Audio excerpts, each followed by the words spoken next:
আসসালামু আলাইকুম গাইস। আমি অসুস্থ, তাই আমার ভয়েসটা শুনতে আপনাদের হয়তো ভালো লাগবে না।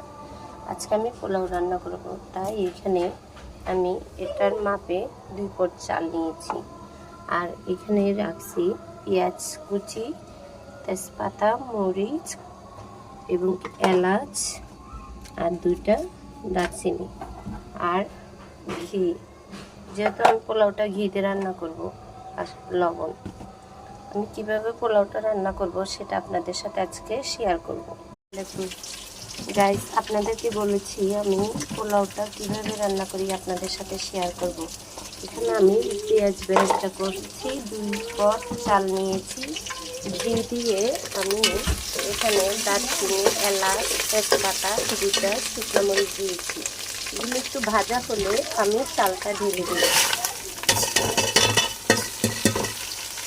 এখন চালটাকে আমি ভালো করে ভাজবো।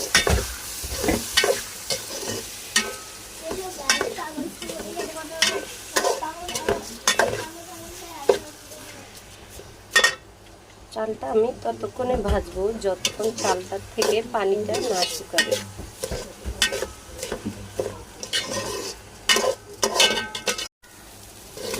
আমার চালটা প্রায় ভাজা শেষ। এখন আমি পানি অ্যাড করব। এখানে আমি 4 কাপ পানি সিদ্ধ করে রেখেছি। এই পানিটা আমি এখন পোলাওর মধ্যে দিব।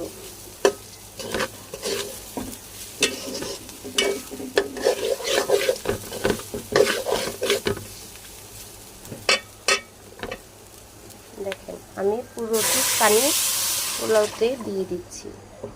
সাথে দিব লেবুর রস। লেবুর রসটা দিলে পোলাওটা অনেক ঝরঝরা হয়।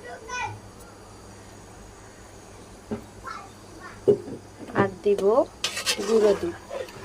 আপনি যদি পোলাও হ্যালো গাইস, দেখেন আমার পোলাওটা কত সুন্দর হয়েছে।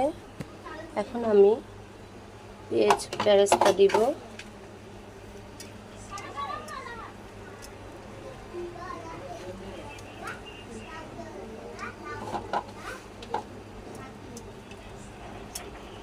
পেঁয়াজ বেরেস্তাটা না দিলে পোলাওটা আমার কাছে কমপ্লিট হয়েছে মনেই হয় না। পেঁয়াজ বেরেস্তাটা দিলে আমার কাছে অনেক ভালো লাগে। সাথে দিব 2 চামচ ঘি। আমি রান্না করার সময় ঘি দিয়েছি, কিন্তু রান্নার পরে ঘিটা দিলে ফ্লেভারটা বেশি আসে। তাই অবশ্যই চেষ্টা করবেন রান্নার শেষে একটু ঘি দিয়ে দিতে।